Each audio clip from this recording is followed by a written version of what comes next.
I was working at a financial firm in New York City with a bunch of very smart people, and I had a brilliant boss I much admired. I went to my boss and told him I was going to start a company selling books on the internet. He took me on a long walk in Central Park, listened carefully to me, and finally said, "That sounds like a really good idea, but it would be an even better idea for someone who didn't already have a good job." You can have a job, or you can have a career, or you can have a calling. And if you can somehow figure out how to have a calling, you have hit the jackpot, because that's the big deal. I met Jeff Bezos 25 years ago, and he told me, "Dave, I want you to invest in my company." "What are you doing?" "I'm gonna start a bookstore in my garage." "Okay, and I'm gonna put it online. People buy online, and I'm gonna ship out of my garage.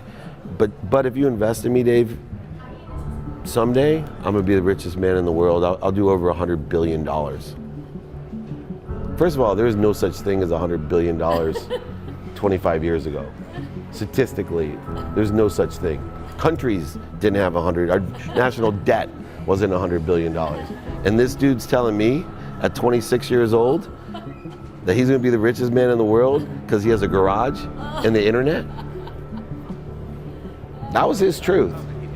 No, but he did not know it, and neither did I. But the difference between him and I is I was laughing, scoffing, and jesting at him, and he was already applauding himself, going, at the right way, at the perfect time, I'm gonna make as much as I can as quickly. And I'm sitting there going, there's no way this is gonna be a big business. Do something you're very passionate about, and don't try to chase what is kind of the hot passion of the day. Seen in that light, it really was a difficult choice, but ultimately, I decided I had to give it a shot. I didn't think I'd regret trying and failing, and I suspected I would always be haunted by a decision to not try at all. After much consideration, I took the less safe path to follow my passion, and I'm proud of that choice. As a young boy, I had been a garage inventor.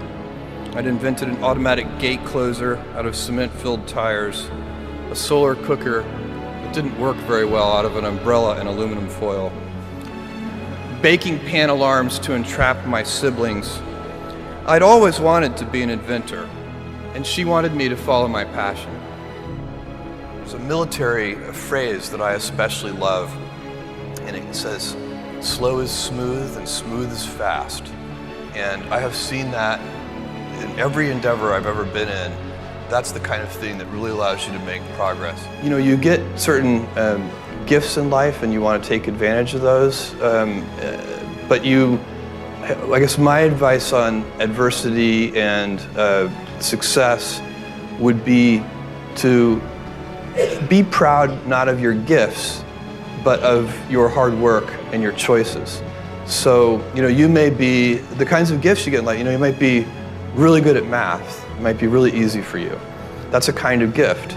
But practicing that math and taking it to the next step, that could be very challenging and hard, and take a lot of sweat. That's a choice. You can't really be proud of your gifts because they were given to you. You can be grateful for them and thankful for them. But your choices, you choose to work hard. You choose to do hard things. Those are choices that you can be proud of. You can choose. We all get to choose our life stories, and it's the choices that define us, not our gifts. Everybody in this room has many gifts. I have many gifts.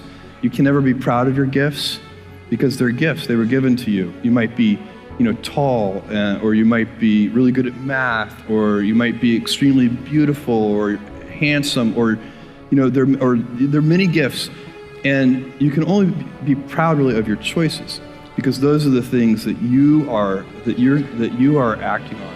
And one of the most important choices that each of us has, and you know this just as well as I do, is you can choose a life of ease and comfort, or you can choose a life of service and adventure.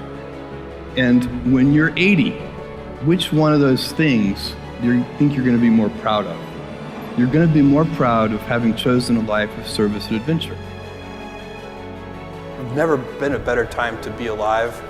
I mean, it's just incredible the amount of inspiration that the world generates for me, and I think for a lot of people. It's insane, the amount of change and invention and opportunity. Your life, the life you author from scratch on your own, begins. How will you use your gifts? What choices will you make?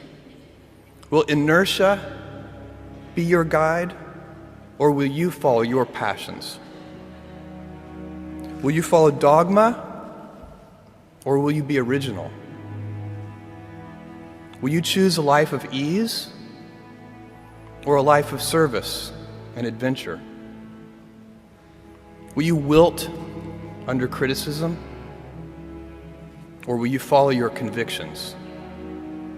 Will you bluff it out when you're wrong, or will you apologize?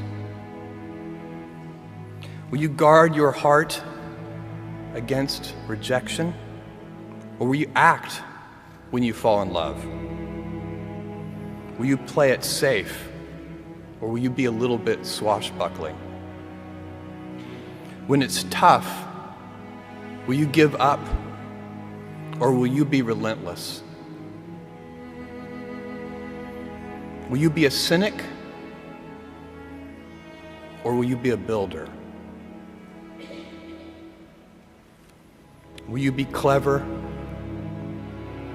at the expense of others, or will you be kind?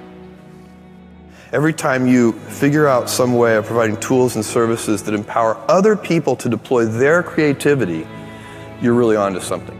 You know, you're very lucky if you have a career. A lot of people end up with a job.